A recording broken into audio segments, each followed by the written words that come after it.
आज मैं जिस थ्योरी के बारे में बात करने वाला हूँ, मे बी आपने उस थ्योरी के बारे में सुना होगा, मे बी नॉट। बट जो थ्योरी है ना, वो काफ़ी ज़्यादा इंटरेस्टिंग है। मतलब वो कह सकते हैं एक पॉसिबिलिटीज़ है कि एलियंस आएंगे एंड हम पे अटैक करेंगे। अब वो क्या पॉसिबिलिटी, क्या होने वाला है इसमें, वो मैं आगे आपको वीडियो में बताऊंगा। कि दिमाग में सवाल तो वही आया होगा कि आखिर ऐसा कौन सा प्लैनेट है जो हम पे अटैक करने वाला। तुम बात करने वाले हो केपलर 452b की। And many of you know कि जो स्पेस रिलेटेड कंटेंट देखता है उन्हें पता है कि केपलर 452 2015 में ही साइंटिस्ट लोगों ने पता लगा लिया कि ऐसा कोई प्लैनेट जो सेम अर्थ जैसा है, उसका एटमॉस्फेयर भी अर्थ जैसा है। एंड इसकी खास बात भी ये है कि ये 4 टाइम बड़ा है हमारे अर्थ से, 4 टाइम। मतलब काफ़ी इंटरेस्टिंग प्लेनेट है। एंड हमारे अर्थ से थोड़ा दूर है वो 14 लाइट ईयर्स। मुझे भी पता चला कि कोई प्लेनेट जो सेम हमारे अर्थ जैसा, उसका एटमॉस्फेयर भी सब सेम है, हमसे बस 1400 लाइट ईयर ही दूर है। तब मैं भी खुश हुआ था एंड मे बी आप भी होगे। बट खुशी से पहले मैं आपको एक बात बता दूँ कि हमारे पास अभी ऐसी कोई टेक्नोलॉजी है नहीं कि हम लाइट के स्पीड से ज़्यादा या फिर लाइट की ही स्पीड से जाए और उस केपलर में देखें कि अभी करंट टाइम में उसमें क्या क्या चल रहा है। बट यहाँ पे एक दिक्कत वाली ज़्यादा बात क्या है कि जब भी साइंटिस्ट केपलर को देखते होंगे उनके टेलीस्कोप से, तो उनको 1400 साल पहले का केपलर दिखता होगा। जैसे आपको ये चीज़ पता है कि नहीं मुझे, बट बता देता हूँ। जब भी आप जितने आप लाइट ईयर दूर से किसी प्लैनेट को देखते हो, तो उतने ही साल पहले का दिखता है। लेट्स सपोज अगर केपलर को देख लेते हैं, अगर केपलर को हम 14, अभी केपलर हमारी दूरी है 1400 लाइट ईयर। अगर हम अर्थ से केपलर को दिखेंगे तो हमको 1400 साल पहले का केपलर दिखेगा। मे बी उस टाइम पे लाइफ होगी नहीं होंगी, हमें कुछ आइडिया नहीं है। या फिर टेलीस्कोप से तो हम, मैं एक बात बताऊँ, जितना भी एडवांस टेलीस्कोप हो ना, वहाँ से सिर्फ उसका एटमॉस्फेयर का पता चलेगा, उस पर ओशन है या नहीं है, बस उतना ही पता चला। पर ह्यूमंस के बारे में, वहाँ पे ह्यूमंस है या फिर एलियंस के बारे में हमें नहीं पता चलेगा।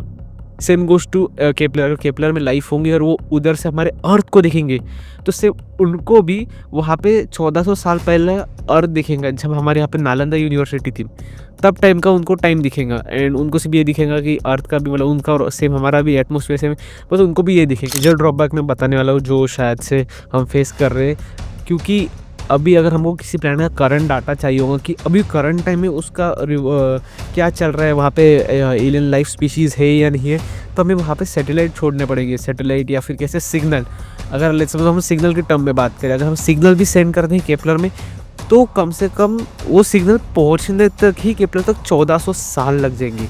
एंड और उधर से अगर कोई रिप्लाई आए तो ठीक है, अगर रिप्लाई नहीं आया तो छोड़ दो बात। पर अगर रिप्लाई भी आए तो रिप्लाई आने को भी 1400 साल लग जाएंगे। तो सोचो कितना ज़्यादा टाइम, मतलब इतना टाइम लग गया तो हमें, मेरा बेटा, उसके बाद या फिर आप जो देख रहे हैं वो भी कब के गायब हो जाएंगे इस दुनिया से।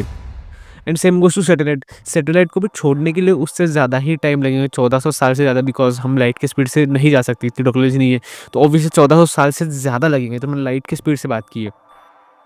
तो ये मेजर ड्रॉबैक है जिसकी वजह से हमको सिर्फ इतना पता है कि केपलर हैबिटेबल है हमारे लिए। हम जैसे हमारा अर्थ उस जैसा ही सेम केपलर भी है, और 4 गुना बड़ा भी इवन। बट वहाँ पे एग्जैक्ट एलियन लाइफ है कि नहीं हमें आइडिया नहीं है। इवन साइंटिस्ट को होंगी, बट उन्होंने डिक्लोज तो अभी कुछ ऐसा कुछ की ही नहीं है चीज़ें, सो हम मैं बता नहीं सकता। बट अकॉर्डिंग माई थेरी, जैसे मैंने कहा था कि एक प्लैनेट है जो हम पे अटैक कर सकता है, अब मैं वो बताने वाला हूँ। उस थेरी में एक्चुअली है क्या। उस थ्योरी में एक्चुअली ये है, जैसे आप जानते होंगे, अगर केपलर पे लाइफ होगी, जो कि ऑब्वियसली ऐसा एटमॉस्फेयर जैसा अर्थ का है, तो काफ़ी ज़्यादा हाई चांसेस कि वहाँ पे लाइफ होगी। एंड एक और, अगर वो वहाँ के एलियंस अगर थोड़े से रेडिकल मेंटेलिटी के लिए, तो हमारे लिए टेंशन वाली बात है। एंड अभी मैं एक चीज़ डिक्लोज करने वाला हूँ, वो शायद से आपको थोड़ा शॉक कर सकती है, पर सुन के जाना। जैसे हमें पता है हम अर्थ पर रहते हैं, एंड एज साइंटिस्ट ने ही ऐसा बताया है कि केपलर हमारे अर्थ से भी पुराना है। मतलब लेट्स सपोज हमारा अर्थ 4 से 5 बिलियन ईयर्स हुए होंगे, तो केपलर 1.5 बिलियन ज़्यादा पुराना है एज कम्पेयर हमारे अर्थ से। I know it's shocking, but है, ये सच बात है। एंड अभी तुम सीधी सी बात बताओ, मैं अभी तुम्हें भी पता है, ऐसा कहते हैं कि जो लास्ट 100 ईयर में ये हुए ना, क्या बोलते अपने इन्वेंशन जो हुआ, इवोल्यूशन जो हमारे अर्थ पे, वो लास्ट 1000 साल में नहीं हुआ था। और एक बार सोच के देखो, अगर एलियन लाइफ हुई और वो हमसे हमारे जैसी हुई, जैसे हमारे इक्वल हुई, पकड़ ला, तो उनको 1.6 बिलियन ज़्यादा मिला हमारे अर्थ से, तो वो कितनी एडवांस हो चुकी होंगी। एंड ऑब्वियसली अगर वो थोड़ी सी रेडिकल मेंटालिटी की निकली होंगी या फिर उनका दिमाग थोड़ा सा अग्रेसिव टाइप का होगा, तो काफ़ी ज़्यादा हाई चांसेस है वो हमारे अर्थ पे और अर्थ पे कब्जा करेंगे। बिकॉज ऑब्वियसली कोई नहीं चाहता, सब चाहते कि मतलब अभी उनकी मेंटालिटी ऐसी है कि नहीं मुझे नहीं पता, बट वो थोड़ी सी रेडिकल मेंटालिटी निकले तो चांसेस हैं कि वो अर्थ पे और अर्थ पे अटैक कर लेंगे। ये भी एक पॉसिबिलिटी है। एंड केपलर हमारे से 1.6 के 5 बिलियन साल पुराना है। ये बात मतलब साइंटिस्ट लोगों ने खुद ने बताई है। तो ऑब्वियसली जहाँ पे एटमॉस्फेयर हमारे जैसा सेम है, जहाँ पे ऐसे चांसेस है कि ओशन है, सब कुछ है, तो वहाँ पे है चांसेस एलियन लाइफ पनपने की।